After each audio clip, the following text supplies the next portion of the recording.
Hola a todos, les deseo mucha salud.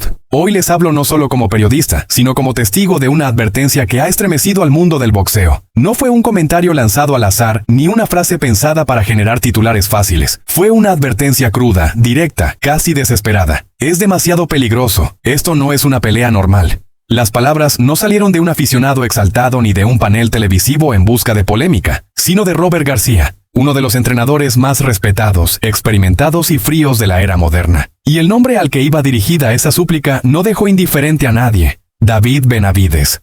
Según lo que ha trascendido en los círculos más cercanos al boxeo profesional, García no habló desde el impulso ni desde el ego. Habló desde la preocupación real, desde la responsabilidad de alguien que ha visto carreras despegar y también destruirse.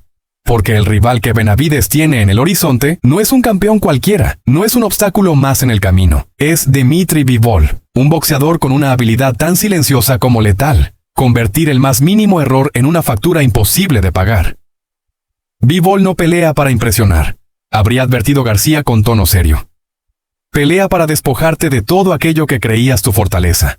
Ahí es donde el análisis se vuelve incómodo. Benavides representa el fuego constante, la presión que no concede tregua, el avance implacable que asfixia a sus rivales round tras round. Es un peleador que vive del ritmo alto, del castigo acumulado, de la sensación de que tarde o temprano el oponente cederá. Pero Bivol es otra cosa. Es hielo puro, frío, metódico, preciso. Un boxeador que controla el tiempo como si tuviera un reloj interno, que te obliga a fallar antes incluso de pensar en atacar, que castiga sin levantar la voz ni perder la compostura, no acelera, no se precipita, espera. Y es precisamente esa colisión de mundos lo que mantiene en vilo a todo el boxeo. Presión contra control, volumen contra exactitud, instinto contra cálculo. García, conocedor de ambos estilos, ve en esa combinación un riesgo que va más allá del resultado de una noche. Porque cuando un peleador que vive de imponer su ritmo se encuentra con otro que se alimenta de los errores ajenos, el margen de error se reduce a cero. Un solo paso mal medido, un ataque lanzado fuera de tiempo, una defensa descuidada, y todo puede cambiar en segundos. Fuentes cercanas aseguran que García fue claro y contundente. Este no es el momento de demostrar valentía, es el momento de proteger una carrera que aún tiene mucho por ofrecer. Una pelea tomada en el momento equivocado no solo puede dejar una derrota en el récord. Puede dejar secuelas invisibles, dudas, desgaste, y un antes y un después imposible de borrar. En el boxeo, la línea entre la grandeza y el abismo es peligrosamente delgada. Pero David Benavides no es un boxeador que se caracterice por dar un paso atrás. Su historia está construida sobre desafíos, sobre riesgos asumidos, sobre la necesidad constante de probarse a sí mismo. Y ahí es donde nace la gran incógnita. ¿Escuchará la advertencia de uno de los entrenadores más lúcidos del deporte? ¿O decidirá caminar de frente hacia el peligro para consolidar su nombre entre los grandes? La pregunta flota en el ambiente, pesada, inquietante. Porque si incluso Robert García, un hombre poco dado al dramatismo, siente la necesidad de advertir, de casi suplicar, entonces la amenaza es real.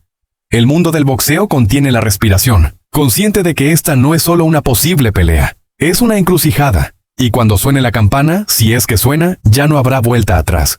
Hubo una conversación, lejos de los micrófonos y de las cámaras, que nunca debió salir a la luz. O al menos, así lo pensaron quienes estuvieron presentes. Fue en un pasillo silencioso, después de un entrenamiento cerrado. Cuando Robert García bajó la voz de manera instintiva, miró alrededor para asegurarse de que nadie más escuchara y pronunció una frase que heló el ambiente. Esto es demasiado peligroso. No hablaba por dramatismo ni por exageración mediática. García no es un hombre que use palabras al azar. Algo en el escenario que se estaba construyendo le encendió todas las alarmas. Algo que, según él, muchos estaban subestimando de forma temeraria. Lo inquietante no fue solo la advertencia, sino el tono. No era el de un entrenador opinando desde la distancia, sino el de alguien que ha visto carreras cambiar de rumbo en una sola noche. En ese intercambio breve, casi susurrado, García dejó claro que el riesgo no estaba en lo obvio, no en la potencia ni en el tamaño, sino en un detalle técnico que, en su experiencia, suele pasar desapercibido, hasta que ya es demasiado tarde. Por eso eligió esa expresión. Demasiado peligroso. Como si intentara poner freno a una maquinaria que ya estaba en marcha y que nadie parecía dispuesto a detener. Ese detalle tiene nombre propio y obsesiona a muchos entrenadores cuando analizan a Dimitri Bivol. No es su golpeo limpio, ni su defensa compacta, ni siquiera su inteligencia táctica. Es una costumbre mínima, casi invisible. La forma en que Bivol reinicia el combate cada vez que rompe la distancia. Un paso corto, siempre en el mismo tiempo, acompañado de un gesto automático que reorganiza el ritmo del intercambio. Ese hábito le permite controlar el tempo sin que el rival lo note conscientemente. Para quien está enfrente, la sensación es desesperante. Cada intento de acelerar se diluye. Cada arranque agresivo se enfría antes de madurar. No te detiene con fuerza, te detiene con orden. Los entrenadores lo saben bien. Ese pequeño ritual, repetido round tras round, puede destruir el ritmo natural de un boxeador ofensivo como Benavidez. No lo golpea, lo frustra, le roba segundos, le roba confianza, le roba la continuidad que necesita para imponer su presión. Y cuando un peleador empieza a forzar acciones para recuperar el control, es cuando comete errores. Ahí es donde el plan perfecto comienza a cobrar un precio oculto. Por eso, en los gimnasios, ese detalle de Bivol se estudia con obsesión, porque no se corrige con valentía, se corrige con una lectura finísima del combate. Todo esto desemboca en el punto más delicado de la historia. El momento en que Benavidez debe tomar la decisión más importante de su carrera. Ya no se trata solo de un combate más, ni de un cinturón, ni siquiera de prestigio inmediato. Se trata de identidad. De elegir entre escuchar las advertencias de quienes ven el peligro con claridad quirúrgica, o cruzar esa línea sabiendo que el riesgo es real, profundo y posiblemente irreversible. Porque hay peleas que no se pierden en las tarjetas, sino en lo que te obligan a enfrentar de ti mismo. Aceptar el desafío significa exponerse a un tipo de combate que no perdona la impaciencia. Rechazarlo, en cambio, podría proteger el presente, pero dejar una pregunta abierta para siempre. Benavidez está ante ese cruce de caminos donde el boxeo deja de ser solo deporte y se convierte en definición personal. García lo entiende, por eso habló en voz baja, porque hay verdades que pesan demasiado cuando se dicen en alto. El reloj avanza. Las decisiones se acercan y el silencio empieza a ser tan elocuente como cualquier declaración pública. Escuchar la advertencia o ignorarla. Cuidar el legado o arriesgarlo todo para construirlo. En ese dilema, Benavidez no solo se juega una pelea. Se juega la forma en que será recordado cuando el ruido se apague y solo queden las historias que se cuentan en voz baja, como aquella conversación que, aunque nunca se confirmó oficialmente, ya empezó a recorrer el mundo del boxeo como un presagio imposible de ignorar. Si Benavidez pierde, las consecuencias irían mucho más allá de una simple derrota en las estadísticas. No sería solo un resultado negativo anotado en su récord, sino el inicio de una cadena de efectos difíciles de detener, casi imposibles de revertir a corto plazo. Porque Benavidez no pelea únicamente por títulos. Pelea por una narrativa construida durante años, por la imagen del boxeador imparable, del hombre destinado a dominar su división. Una caída en este punto no sería interpretada como un tropiezo circunstancial, sino como una grieta profunda en ese relato. De inmediato surgirían las dudas. ¿Era realmente invencible o simplemente no había enfrentado al rival adecuado? En el boxeo de élite, una derrota puede cambiar la percepción pública de forma brutal, y esa percepción, una vez instalada, pesa tanto como los golpes recibidos en el ring. Las consecuencias deportivas serían solo el primer nivel del problema. Luego vendrían las contractuales, las estratégicas, las psicológicas. Las grandes oportunidades ya no llegan con la misma urgencia, las negociaciones se vuelven más frías, los promotores calculan con mayor cautela. Cada paso futuro se analiza bajo el prisma del fracaso reciente, y lo más peligroso es que esa presión externa termina filtrándose en la mente del boxeador. Benavidez podría seguir siendo fuerte, talentoso y ambicioso, pero cargaría con una pregunta constante que no da tregua. ¿Y si esta derrota no fue un accidente? Esa duda, silenciosa pero persistente, es el verdadero enemigo. A todo esto se suma la presión invisible de las expectativas de los aficionados. Durante años, el público ha proyectado en Benavidez sus propias ilusiones, viéndolo como el próximo gran dominador, el nombre llamado a protagonizar las noches más importantes. Cuando esas expectativas se cumplen, el ruido es ensordecedor. Cuando no, el silencio puede ser aún más devastador. No hay abucheos, no hay gritos, solo una ausencia de apoyo que pesa como una losa. Las redes dejan de arder. Los debates se enfrían. La atención se desplaza hacia otros nombres, y en ese vacío el boxeador se enfrenta a la forma más cruel de presión, sentir que ya no es imprescindible. Ese silencio se convierte en una respuesta inquietante. Es la señal de que el margen de error se ha reducido al mínimo. Cada combate posterior deja de ser una oportunidad y pasa a ser un examen.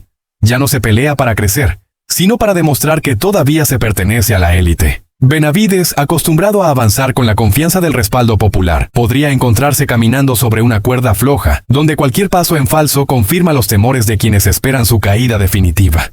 Esa carga emocional no se ve, pero se siente en cada entrenamiento, en cada noche previa a una pelea.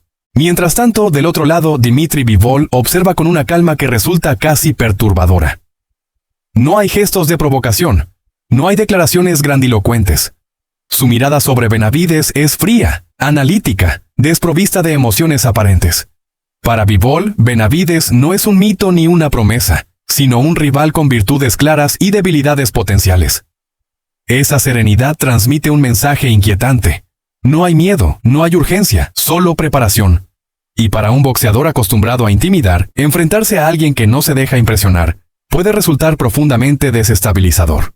La forma en que Bivol percibe a Benavides aumenta la tensión del escenario. No lo subestima, pero tampoco lo magnifica. Lo estudia como se estudia un problema complejo, convencido de que tiene solución. Esa actitud puede sembrar una inquietud peligrosa en la mente de Benavides. La sensación de que su rival no necesita demostrar nada. De que pelea sin la carga de expectativas que él sí arrastra. Y en el boxeo, esa diferencia emocional puede inclinar la balanza. Así, el combate se transforma en algo más que un enfrentamiento físico.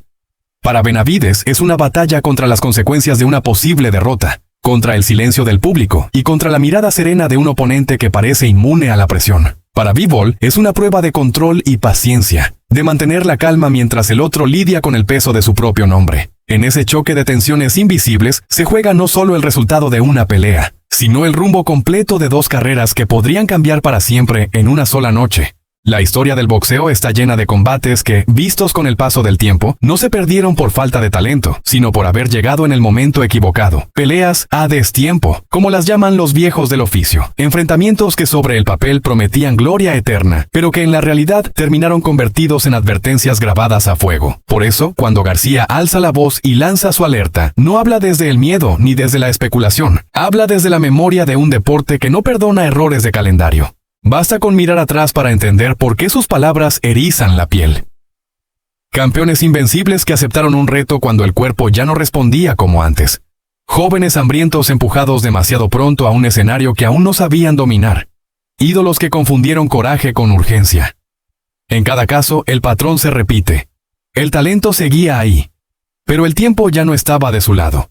Un segundo más lento, una reacción tardía.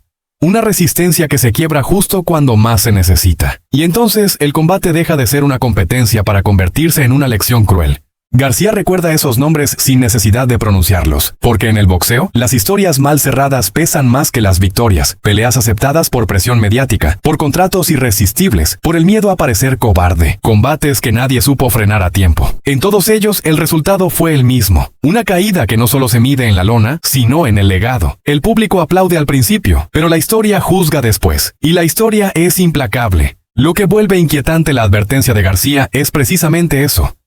Que viene de alguien que entiende el boxeo desde dentro, desde sus códigos no escritos. Cuando alguien así sugiere detenerse, no lo hace a la ligera. Lo hace porque reconoce señales que otros prefieren ignorar. El desgaste invisible, la acumulación de guerras pasadas, la diferencia entre estar listo y estar forzado a demostrarlo. Porque hay combates que no llegan demasiado tarde. Llegan demasiado pronto, cuando aún no se ha aprendido a controlar el caos que se desata bajo presión extrema. En esos escenarios, el valor se convierte en un arma de doble filo. La valentía empuja a avanzar, a no retroceder jamás, pero la línea que la separa de la imprudencia es más fina de lo que muchos admiten. El boxeo celebra a los valientes, sí, pero también castiga a quienes no saben escuchar las señales. Y cuando el propio conocimiento del deporte aconseja frenar, la decisión deja de ser simple. Seguir adelante ya no es solo un acto de coraje, puede ser una apuesta contra uno mismo. Por eso la pregunta queda suspendida, cargada de tensión. Si incluso quienes han vivido el ring, quienes han visto carreras destruirse por un mal paso, recomiendan detenerse.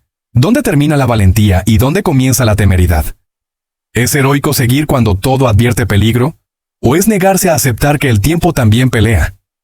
En el boxeo, esa respuesta nunca llega antes del golpe.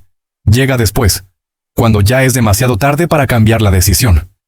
Y ahí, en ese silencio posterior, se entiende que no todos los combates se ganan subiendo al ring. Algunos, los más difíciles, se ganan sabiendo decir basta.